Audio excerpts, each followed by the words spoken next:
Haleluya. Shalom Bapak Ibu Saudara yang kekasih dalam Tuhan Yesus. Selamat hari Minggu. Selamat beribadah. Tuhan Yesus memberkati. Haleluya.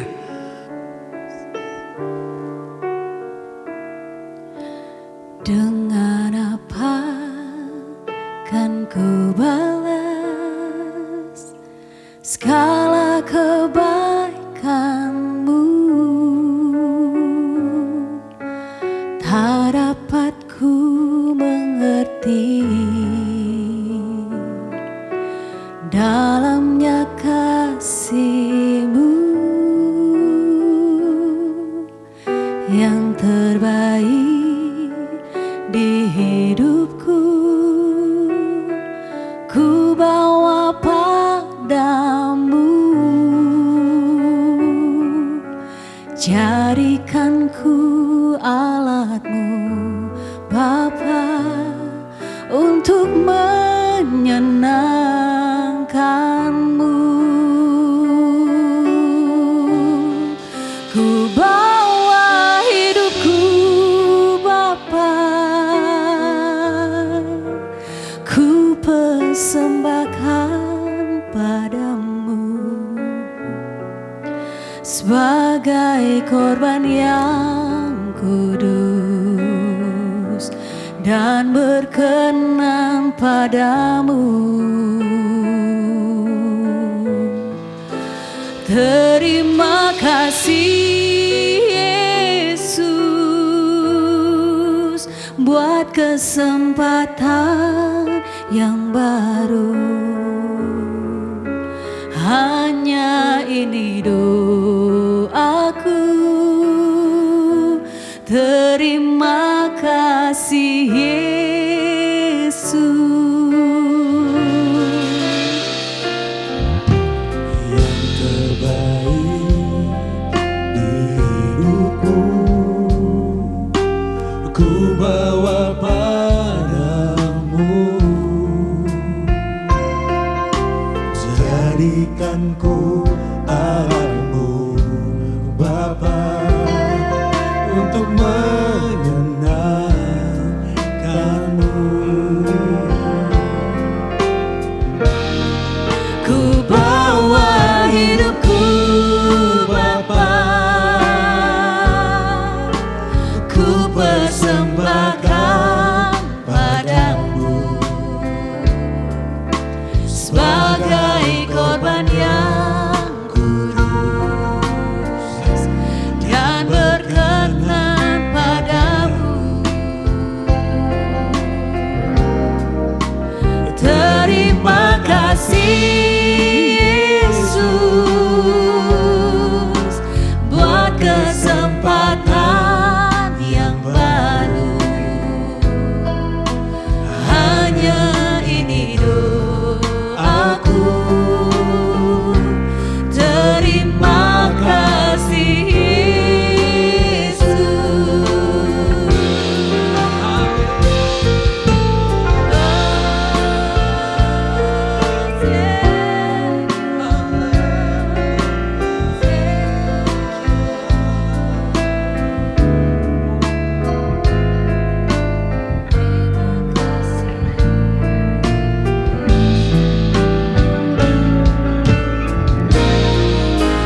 Bawa hidupku Bapa,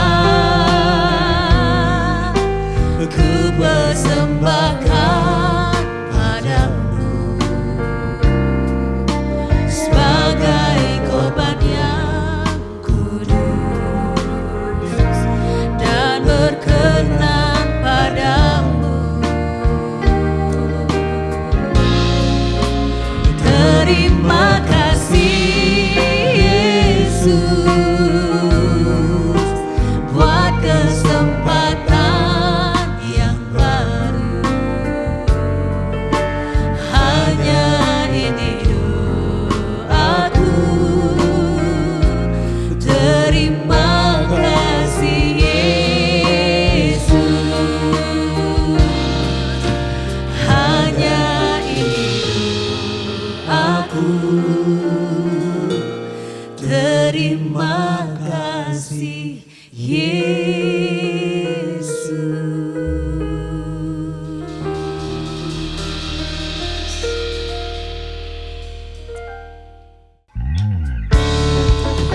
Mari kita masih terus memuji Tuhan, amin. Kita mau bersuka-cita pagi hari ini di hadapan Tuhan, amin.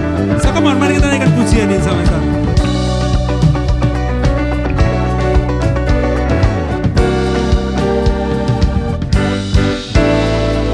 Kami yang telah ditebus dengan darah yang kudus, mengangkat pujian bagimu. Amin. Kami baik kudusmu sebagai bukti karyamu, nyatakan kau besar dan hidup. Berlari sampai tujuan, mendapatkan mahkota kekal. Kami terima kuasa-Mu Tuhan, kami terima kemenangan yang Engkau sediakan untuk kami bawa di setiap langkah. Dimanapun kami berdiri,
Terima kasih Yesus, Engkau sangat baik, teramat baik bagiku.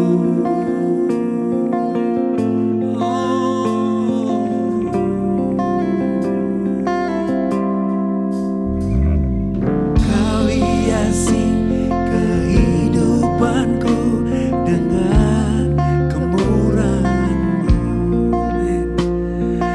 Kau rancangkan masa depanku penuh dengan harapan.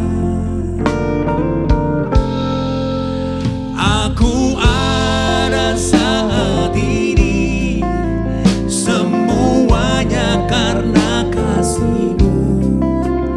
Aku hidup hari ini, semua berkat kemurahan-Mu. Terima kasih Yesus, Engkau sangat baik, teramat baik. Aku ada saat ini, semuanya karena kasih-Mu. Aku hidup hari ini, semua berkat kemurahan-Mu. Terima kasih Yesus, Engkau sangat baik, teramat baik bagiku. Oh God.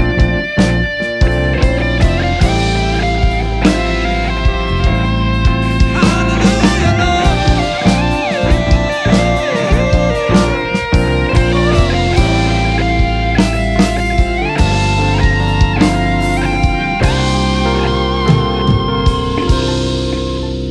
Aku ada saat ini, semuanya karena kasih-Mu.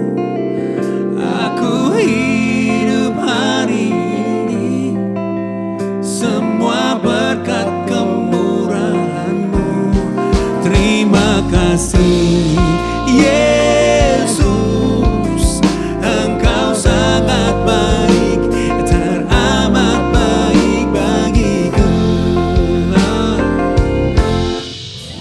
Aku ada saat ini, semuanya karena kasih-Mu. Aku hidup hari ini, semua berkat kemurahan-Mu.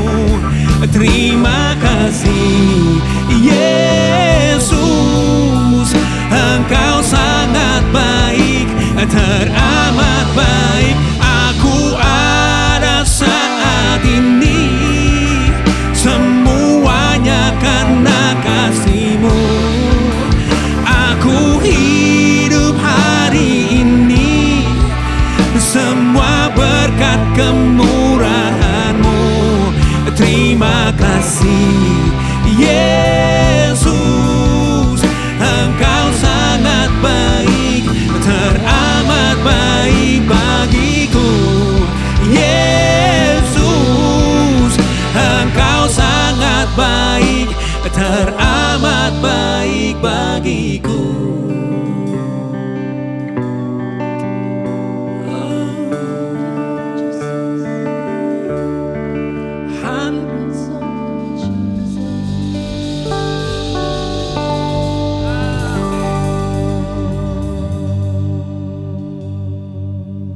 Shalom saudara, kita sudah sama-sama memuji dan menyembah Tuhan, dan hari ini kita akan tiba untuk mendengar kebenaran firman Tuhan. Sebelumnya mari kita sama-sama berdoa. Tuhan Bapa yang kami sembah di dalam nama Tuhan Yesus Kristus, terima kasih kesempatan pagi yang baik ini buat kami semua boleh tetap beribadah, sekalipun kami beribadah secara online, tetapi kami percaya Engkau hadir di tengah setiap jemaat Tuhan yang menyaksikan, yang mengikuti ibadah online ini Tuhan. Sebelum kami mengikuti dan mendengar firman Tuhan hari ini, Kami mau berdoa biarlah Tuhan berikan hamba-Mu ini perkataan yang sederhana, sehingga setiap ucapan, setiap perkataan itu semua datang daripada-Mu ya Tuhan, dan mudah untuk dimengerti oleh setiap jemaat yang menyaksikan, yang mengikuti ibadah online ini. Terima kasih Bapa, kami percaya Tuhan Engkau hadir di tengah-tengah kami, di tempat ini, bahkan di rumah-rumah jemaat Tuhan yang mengikuti ibadah ini. Terima kasih Tuhan, kami serahkan seluruh pemberitaan firman ini hanya di dalam nama Tuhan Yesus Kristus. Haleluya, amin. Saudara, kita ketemu lagi pada pagi hari ini. Saya nggak tahu saudara menyaksikan ini malam atau siang atau pagi ya, tapi selamat pagi karena hari ini kita ibadah online jam 8 pagi saudara ya. Nah, hari ini saya mau menyampaikan satu firman Tuhan dari beberapa ayat yang nanti saudara bisa saksikan ya. Saya mau sampaikan begini saudara, ada satu kata ya di dalam perkataan kita sehari-hari yang menunjukkan bahwa satu produk atau atlet atau olahragawan mereka memiliki daya tahan yang baik. Contoh juga misalnya batu baterai dites ya kan, atau misalnya mesin fotokopi dites begitu berapa lama dia punya ketahanan, atau mobil misalnya ya dipakai off-road, berapa lama dia punya ketahanan, kehebatannya seperti apa. Pelari maraton, nah kita bisa lihat bagaimana dia bisa berjuang sampai finish. Tentu itu membutuhkan satu kualifikasi tertentu. Seorang atlet tidak cukup dengan skillnya, tekniknya, atau mungkin kelenturannya gitu ya, kehebatannya, tetapi ada satu yang nanti saya akan sampaikan di sini ya. Ini definisinya begini saudara. Saya berikan definisi seperti ini. Suatu kemampuan yang memungkinkan seseorang atau bisa juga benda ya, bisa juga benda dapat bertahan terhadap situasi tertentu dalam jangka panjang. Nah, saudara pasti bisa menebak juga ya, apa itu istilah itu? Namanya endurance ya, endurance. Nah, kalau kita lihat di dalam kamus itu bicara tentang ketahanan ya, ketahanan atau daya tahan ya, atau kekuatan. Bagaimana kalau dia dipacu terus, apakah dia punya ketahanan berapa lama dia bisa bertahan, memiliki performance yang stabil, yang tetap gitu ya, entah berapa jam, entah berapa hari dan seterusnya. Nah, kalau kita lihat dari definisi yang tadi itu definisi bebas ya, tentu saudara ya, nanti saudara bisa cari juga apa maksudnya. Tetapi kita bisa lihat di dalam itu ada makna yang terkandung di dalamnya, bahwa endurance itu memiliki makna kesabaran, keteguhan, ketekunan ya, ketabahan. Ada juga ketahanan, ketekunan, kesabaran, ya, ketekunan, kesabaran, ketabahan, kegigihan, dan seterusnya, saudara. Ya, yang sejenis dengan itulah, kira-kira seperti itu. Nah, contoh di bidang olahraga, kita bisa lihat ya. Tadi saya sudah singgung, seorang atlet dia bukan saja punya skill, punya keterampilan, punya kehebatan, ya itu bagus juga. Tetapi kalau seorang pelari maraton, lari untuk jarak jauh, ada satu yang dia butuhkan, yaitu ketahanan, endurance. Nah ini penting saudara. Dalam perjalanan iman, kita juga bisa mengalami hal-hal yang mungkin gagal di tengah jalan. Seperti seorang pelari maraton, kalau dia tidak memiliki ketahanan, dia tidak akan menyelesaikan sampai garis finish. Ya, dia nggak bergerak maju, dia nggak memiliki daya tahan, dia akan berhenti di tengah jalan dan dia gagal. Perjalanan iman seorang Kristen kurang lebih saya gambarkan seperti seorang pelari maraton. Sebab ketika saudara percaya kepada Tuhan Yesus, kemudian saudara dibaptis, nggak cukup sampai di situ.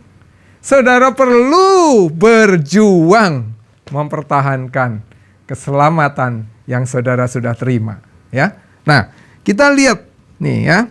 Perjalanan iman kita itu harus dilakukan secara konsisten, terukur. Saudara nggak bisa berhenti. Ketika saudara sudah percaya Tuhan Yesus, lalu saudara pikir sudah selesai, diselamatkan. Oke, itu oke, ya. Tetapi nggak cukup sampai di situ. Kita harus terus berjuang sebab tubuh jasmani kita, karakter-karakter kita yang lama, ya, masih melekat di dalam diri kita. Nah, itu harus kita kikis habis dalam perjalanan iman kita menuju kepada kesempurnaan. Ini yang seharusnya kita lakukan. Sebab itu kita butuh ketahanan mental, ketahanan rohani, endurance rohani untuk kita terus bergerak maju bersama dengan Tuhan. Supaya hidup kita diubahkan, karakter kita diubahkan untuk mencapai standar yang Tuhan inginkan, ya. Apa itu? Menjadi serupa dengan Dia. Nah, itulah saudara. Nah, kalau kita lihat keadaan hari-hari ini ya, kita ini pandemi kita nggak tahu sampai kapan, ya. Sampai hari ini kita masih bergumul, saudara. Bukan hanya Indonesia tentunya, seluruh dunia masih bergumul dengan COVID. Bahkan kita lihat varian baru muncul dan bagaimana keadaan di beberapa negara lain begitu menyedihkan, ya. Korban berjatuhan masih begitu banyak, saudara. Puji Tuhan di Indonesia kita lihat semakin hari semakin terkendali. Nah, sebab itu saudara yang kemarin liburan mudik, hati-hati ya. Ikuti protokol kesehatan, ikuti anjuran dari pemerintah, saudara. Nggak boleh mudik, ikut mudik juga, saudara ya. Aduh, nah jadi kita bersyukur bahwa di Indonesia kita sudah mulai ada vaksin, ya. Kita sudah menurun cukup signifikan, ya, yang terdeteksi positif dan sebagainya. Bahkan mungkin yang menderita di rumah sakit juga sudah mulai menurun secara signifikan, saudara. Tetapi kita tetap harus waspada, ya. Dan saudara, pandemi ini membawa dampak yang sangat besar dalam seluruh sendi kehidupan kita. Ya, tidak terkecuali tentu dalam hal iman kita kepada Tuhan. Gereja nggak ada ibadah secara offline, semua sekarang banyak online, ya. Meskipun ada beberapa yang sudah mulai dengan offline, onsite gitu kan.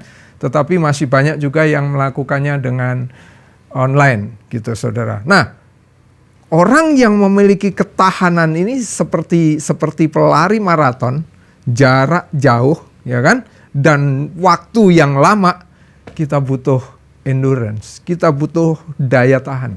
Nah, selama masa-masa seperti sekarang tidak beribadah di gedung gereja, bagaimana keadaan iman saudara?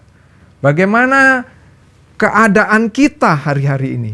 Apakah kita masih memiliki kerajinan, keteguhan, ya, keuletan, disiplin untuk kita bergaul intim dengan Tuhan, untuk kita membangun persekutuan dengan Tuhan secara pribadi, ataukah kita justru semakin kendor?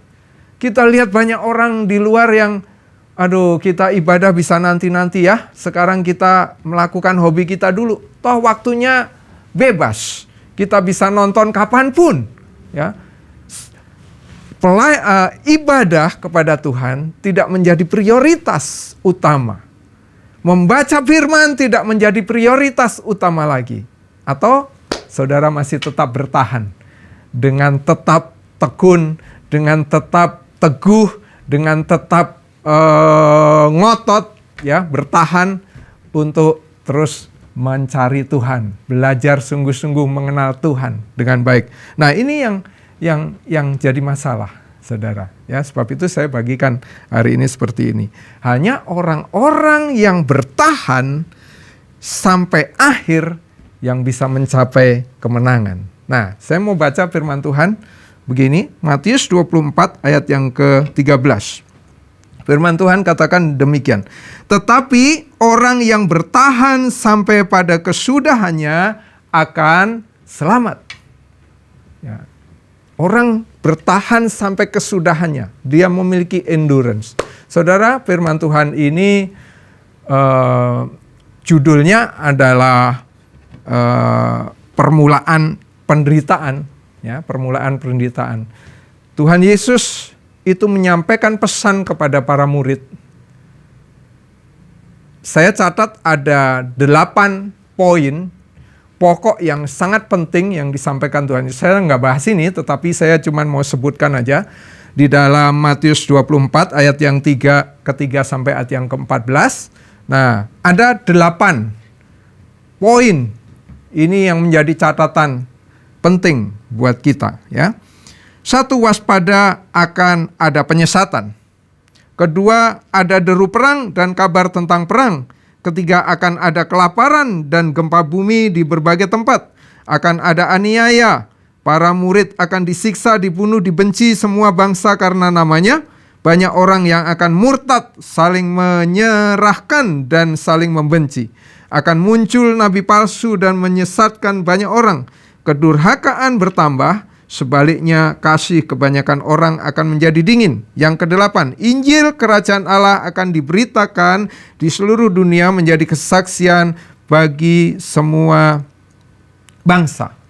Saudara, kita lihat ada 8 poin pokok yang sangat penting di dalam perikop ini yang disampaikan oleh Tuhan Yesus.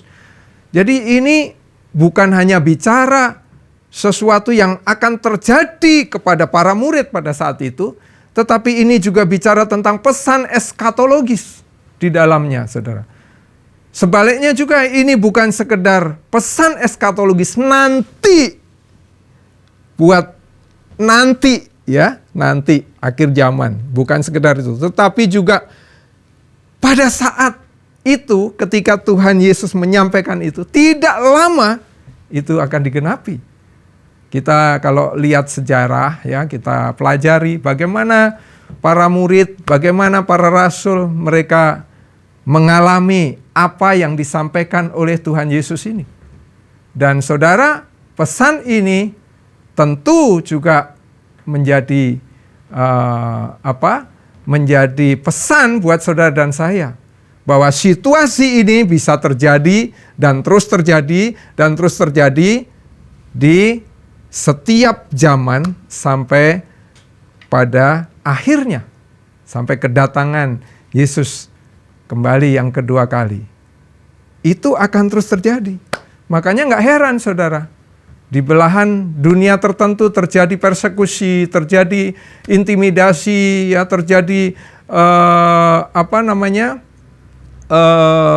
aniaya, terjadi pembunuhan dan sebagainya karena berkaitan dengan iman, percaya kepada Tuhan Yesus. Terjadi penghinaan, olok-olok, ejekan, kemudian penyesatan dan seterusnya, saudara. Itu sudah terjadi pada saat itu, ya. Tidak lama setelah Tuhan Yesus naik ke surga, ya, gereja mengalami perkembangan yang begitu luar biasa, tetapi juga mengalami aniaya. Sebab ternyata kita bisa lihat di dalam aniaya justru iman semakin kokoh. Tetapi saudara, ada juga sebaliknya.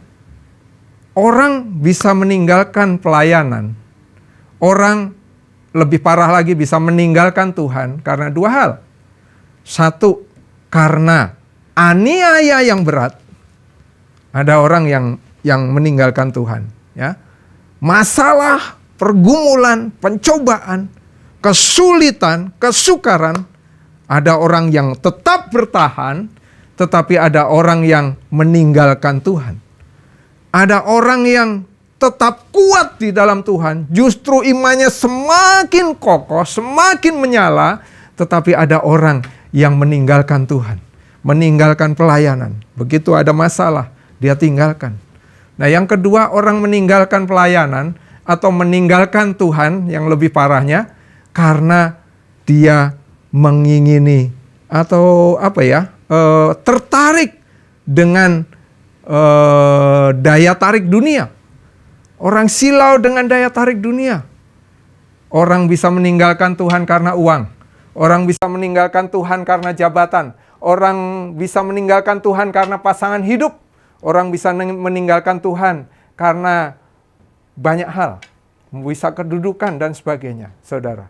Ya. Nah, tapi firman Tuhan katakan, orang yang bertahan sampai kesudahan, dia akan selamat. Ya, bertahan sampai kesudahan itu ada dua makna juga tentu. Sampai kesudahan karena kita dipanggil pulang, ya, apakah kita bertahan di dalam iman percaya kita kepada Yesus?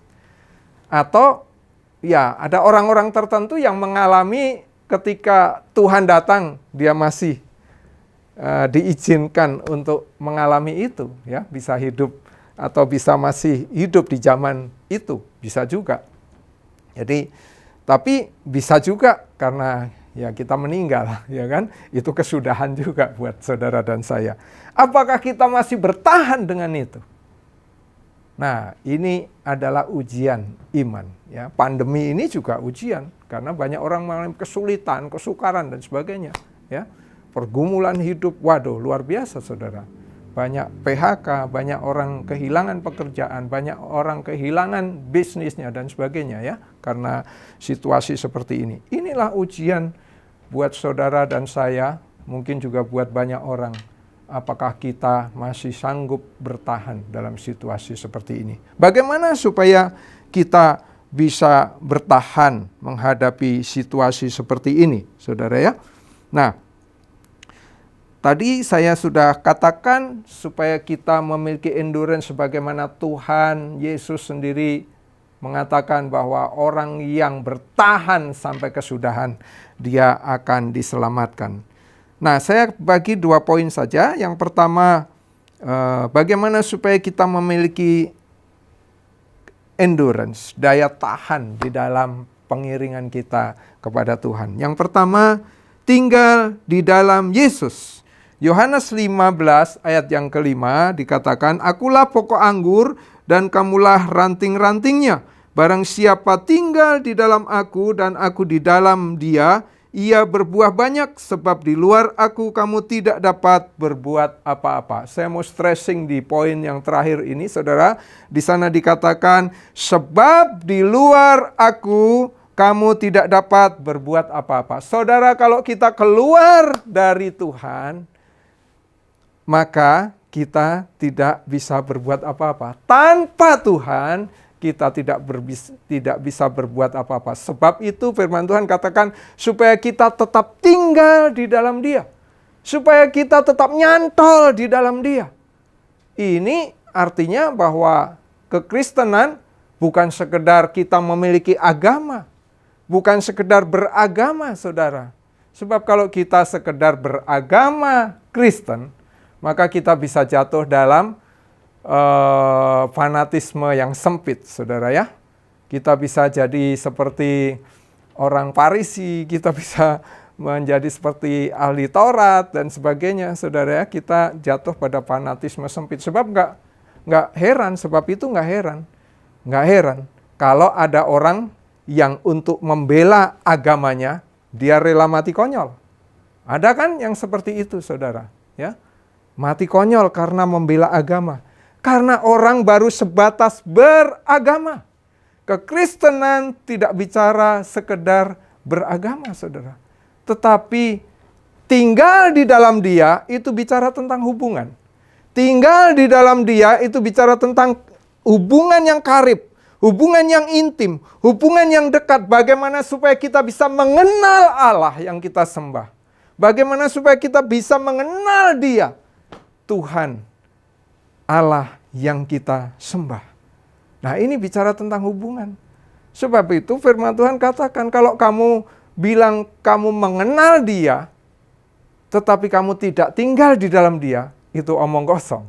Kalau kamu bilang kamu mengenal Dia, tetapi kamu tidak melakukan firman-Nya, maka itu omong kosong. Dikatakan bahwa kita ini adalah pendusta. Dan kebenaran tidak ada di dalam kita.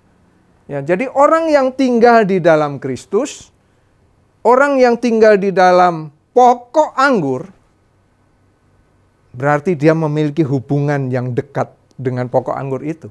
Jadi bicara tentang tinggal di dalam dia, berarti kita membangun hubungan yang karib dengan dia. Itu artinya kita harus rela, kita harus siap, kita harus mau melakukan kebenaran firman Tuhan. Saudara, kalau kita sebagai ranting, kita tetap melekat kepada pokok anggur, maka makanan yang masuk diserap oleh pokok anggur itu juga akan menjadi makanan dari ranting-ranting itu. Makanya ada buahnya di sana. Tapi saya penekanannya bukan di situ ya saudara, itu nanti khotbah lain lagi. Tetapi saya cuma mau katakan bahwa saudara harus melekat di situ.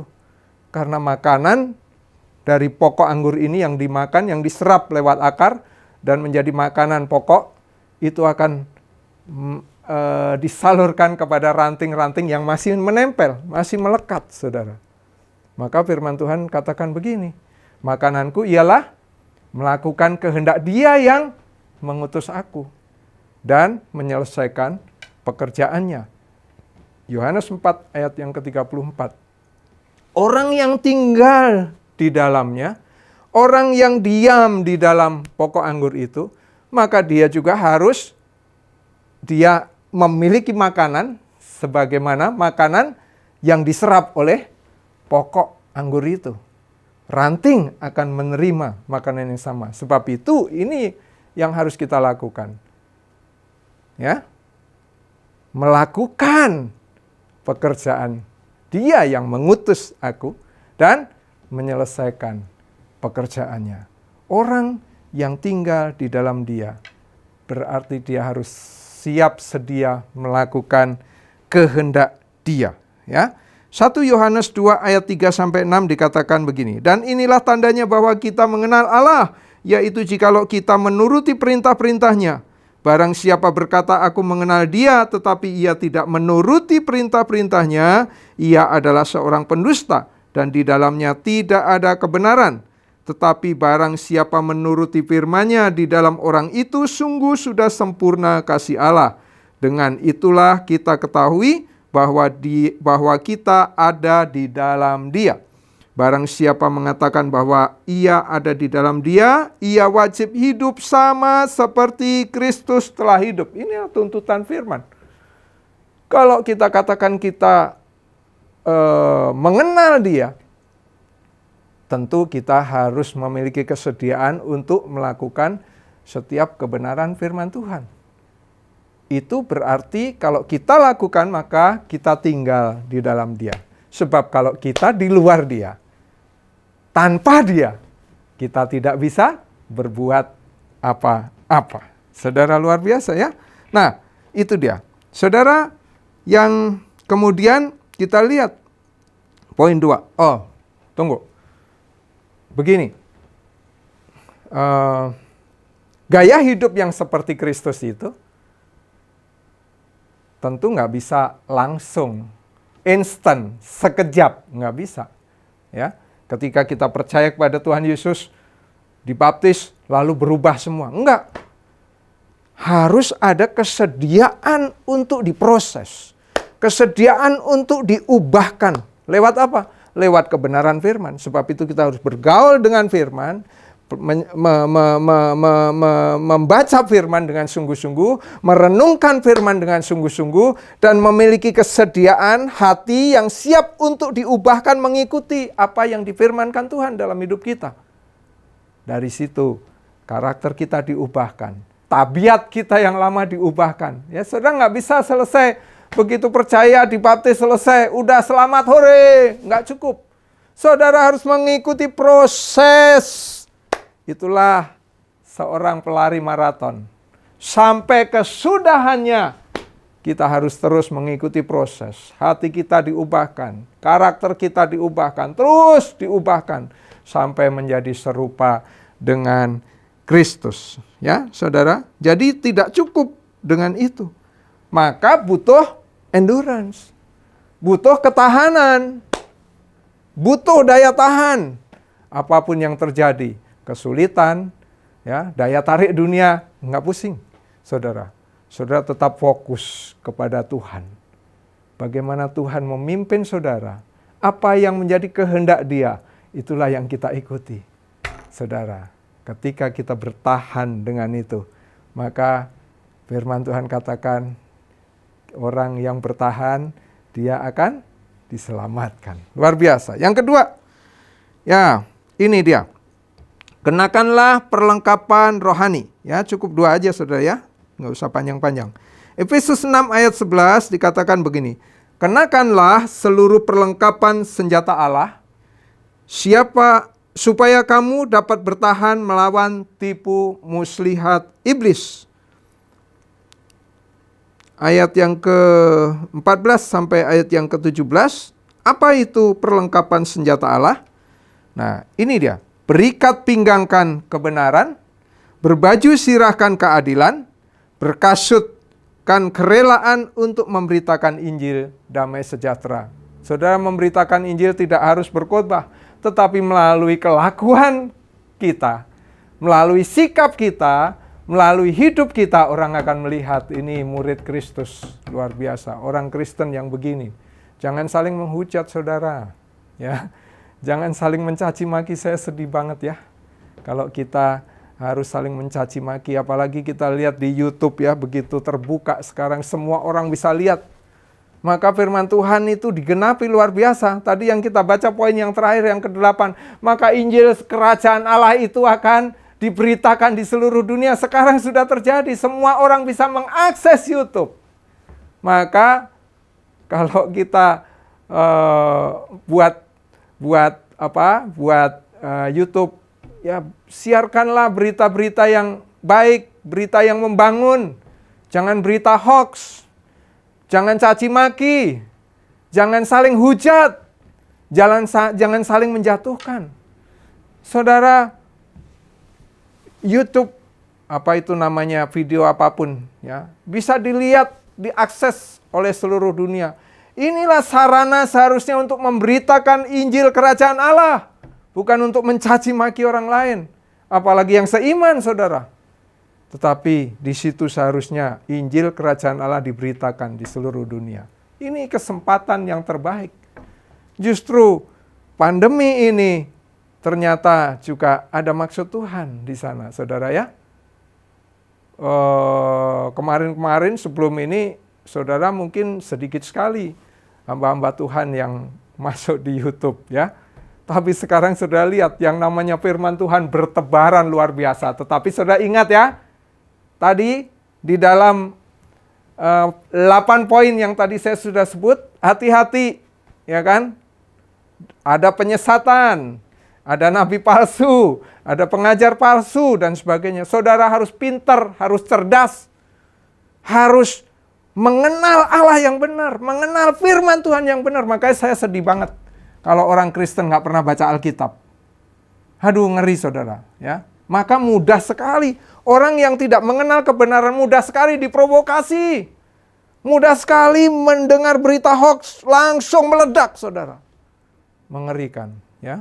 Karena saudara, kalau orang nggak mengenal kebenaran, maka hatinya tidak penuh dengan kedamaian. Gitu, mudah untuk diprovokasi, mudah meledak. Berita hoax belum tentu benar, langsung direspon dengan respon yang mengerikan, saudara ya. Sebab itu hati-hati juga. Tuhan buka begitu luar biasa sekarang ini, multimedia. Ya kan? Media sosial, begitu luar biasa. Tapi kita harus berhikmat juga. Orang harus bijaksana juga menggunakan sarana yang Tuhan berikan ini.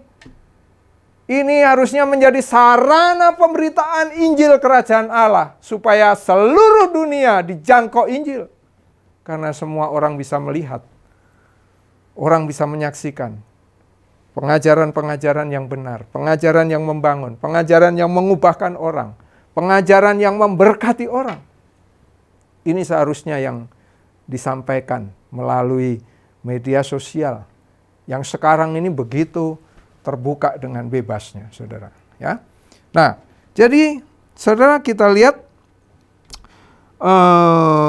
tadi sudah saya baca ayat 14 sampai 17 ya.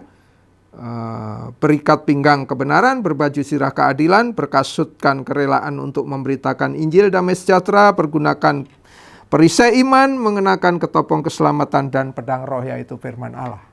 Kalau saudara mau kuat, saudara mau punya endurance, punya daya tahan yang kokoh, tidak peduli ada persoalan, ada kesukaran, ada masalah, ada aniaya, ada pencobaan, ada diskriminasi, ada apapun, saudara, nggak peduli. Atau saudara sedang ada sesuatu tawaran dunia, ya, ada daya tarik dunia yang menyilaukan saudara, saudara nggak peduli. Sebab fokus kita adalah kepada Allah, Raja segala raja, Tuhan segala Tuhan. Firman Tuhan katakan, barang siapa yang bertahan sampai kesudahannya, dia akan diselamatkan. Ya, saudara. Nah, janji Tuhan ini buat orang yang mampu bertahan, apa yang kita akan peroleh? Matius 24 ayat 13 tadi sudah saya sampaikan, ya. Orang yang bertahan sampai kesudahannya, dia akan diselamatkan, tentu. Jadi berarti dengan begitu, orang yang sudah percaya pun di tengah jalan bisa gagal. Bisa gagal. Kenapa? Ya seperti pelari maraton. Kalau dia tidak bergerak terus maju, dia tidak akan menyelesaikan sampai garis akhir. Pertandingan rohani kita masih terus berjalan selama kita hidup di dunia ini. Kita masih terus bergerak maju. Jangan berhenti. Jangan berhenti baca firman. Jangan berhenti berdoa. Saudara, sekalipun kayaknya jawabannya belum datang, saudara, bertahan di dalam Tuhan. Saudara akan diselamatkan. Yang kedua, Yakobus 1 ayat 12. Berbahagialah orang yang bertahan dalam pencobaan, sebab apabila ia sudah tahan uji, ia akan menerima mahkota kehidupan. Luar biasa, ya. Inilah, saudara, yang menjadi kerinduan saudara dan saya, ya. Yang dijanjikan Allah kepada barang siapa yang mengasihi Dia. Tentu ini yang seharusnya kita lakukan. Luar biasa, ya. Luar biasa. Bagaimana saudara hari ini? Bagaimana keadaan iman kita? Bagaimana keadaan rohani kita? Apakah kita sekarang sedang mundur gara-gara pandemi, gara-gara corona? Gara-gara gereja ditutup, gara-gara ibadahnya online, lalu ya suka-suka dah. Atau saudara tetap ngotot cari Tuhan dengan sungguh-sungguh. Sebab seharusnya orang yang percaya kepada Tuhan, saudara tidak bergantung ada ibadah atau tidak. Saudara harus secara pribadi mengenal Allah dengan sungguh-sungguh. Ini yang seharusnya kita lakukan. Jangan pernah berhenti. Sekalipun saudara berjalan pelan-pelan, tetapi tetaplah bergerak maju. Jangan pernah berhenti. Ketika saudara bergerak, sekalipun saudara pelan, bertahap, satu hari kita akan mencapai finish dengan baik, ya. Finishing well. Nah, itu semua harus dimulai step by step. Step by step. Step by step. Harus dimulai. Saudara nggak bisa berhenti, tetapi saudara harus tetap bergerak maju dan bertahan, ya. Nah, ini penutupnya. Oleh karena itu, kita lihat ya, bertandinglah dalam pertandingan iman yang benar. Nah, bertanding dalam pertandingan iman yang benar. Jangan iman yang salah. Iman yang benar. Dan rebutlah hidup yang kekal. Untuk itulah engkau dipanggil dan telah engkau ikrarkan ikrar yang benar di depan banyak saksi. 1 Timotius 6 ayat 12. Ini pesan penutup Rasul Paulus kepada Timotius, anak rohaninya. Ya. Dan hari ini pesan itu sampai kepada saudara dan saya. Ya. Mari saudara, kita harus bertanding dengan pertandingan iman yang benar. Sebab itu kita harus mengenal kebenaran. Untuk mengenal kebenaran, belajar tentang kebenaran. Supaya kita bisa melakukan kebenaran. Bagaimana kita mau melakukan kebenaran kalau kita tidak pernah mengerti kebenaran? Bagaimana kita mengerti kebenaran kalau kita nggak belajar kebenaran? Tekunlah, bertahanlah. Kita sama-sama berjuang untuk ini, ya. Sampai satu hari kita mendapatkan mahkota kehidupan luar biasa. Saya cukupkan firman Tuhan sampai di sini. Kiranya ini boleh menjadi berkat buat saudara, buat saya, di tengah situasi yang sulit, yang rumit, goncangan yang begitu luar biasa hari-hari ini, ya, pandemi yang membuat seluruh sektor kehidupan itu begitu goncang, mengalami masalah luar biasa. Tidak ada satupun yang tidak mengalami kegoncangan. Tetapi orang yang bertahan sampai kesudahan, dia akan memperoleh kemenangan. Amin. Mari kita berdoa. Tuhan, terima kasih buat firman-Mu pada pagi hari ini, Tuhan. Biarlah setiap kebenaran yang kami terima pada pagi hari ini, itu sungguh-sungguh kami simpan dalam hati kami. Dan bukan hanya kami simpan, tetapi kami mau belajar untuk melakukan dalam hidup kami. Betapa pentingnya kami harus tetap berjuang, bertanding dalam pertandingan iman yang benar, supaya mahkota kehidupan itu menjadi milik kami. Sebagaimana janji-Mu Tuhan, orang yang bertahan sampai kesudahannya, dia akan selamat. Terima kasih Tuhan buat firman-Mu hari ini, menjadi kekuatan di tengah-tengah situasi yang tidak pasti hari-hari ini Tuhan. Ajari kami untuk kami tetap berjuang, untuk kami tetap bertahan. Kami memiliki endurance yang kuat Tuhan, memiliki endurance yang tinggi, yang berkualitas, supaya hidup kami benar-benar berkenan di hadapan Tuhan. Dari hari ke hari kami mau terus maju dan tidak mau berhenti, supaya kami bisa mencapai pada titik finish terakhir dengan kemenangan yang daripadamu. Terima kasih Tuhan, terima kasih. Terpujilah nama-Mu. Di dalam nama Tuhan Yesus kami berdoa. Terima kasih juga kami mau berdoa Tuhan buat bangsa dan negara kami. Hari ini pandemi masih belum berakhir, tetapi biarlah Tuhan kami saat ini terus berdoa, memohon belas kasihan Tuhan buat bangsa dan negara kami. Biarlah Tuhan Engkau yang meluputkan segala akibat dari pandemi ini yang membuat kami semakin sulit Tuhan. Tapi kami percaya ini semua menjadi ujian, ini semua menjadi modal buat kami tetap bertahan Tuhan. Berkati Pak Presiden kami Tuhan, sebagai kepala negara, sebagai pemimpin negeri kami. Terus berikan dia hikmat, berikan dia kekuatan. Biarlah dia memiliki roh yang takut akan Tuhan. Supaya Tuhan juga berikan dia kebijaksanaan untuk dapat mengambil keputusan dengan tepat Tuhan. Di dalam menangani pandemi yang belum berakhir ini. Tuhan tolong bersama dengan Bapak Wakil Presiden kami. Bersama dengan para menteri dan seluruh jajaran pemerintahan yang ada. Tuhan memberkati mereka Tuhan. Jauhkan mereka dari segala ketidakadilan, jauhkan mereka dari segala keserakahan, jauhkan mereka dari segala kejahatan, supaya mereka memerintah negeri ini dengan keadilan dan kebenaran. Mereka memerintah negeri ini dengan kewibawaan yang datang daripadamu sendiri, sehingga setiap keputusan yang dilakukan itu datangnya daripadamu. Dan keputusan yang dia lakukan adalah keputusan yang adil, keputusan yang benar Tuhan. Terima kasih Bapa. Tuhan memberkati seluruh bangsa kami Tuhan.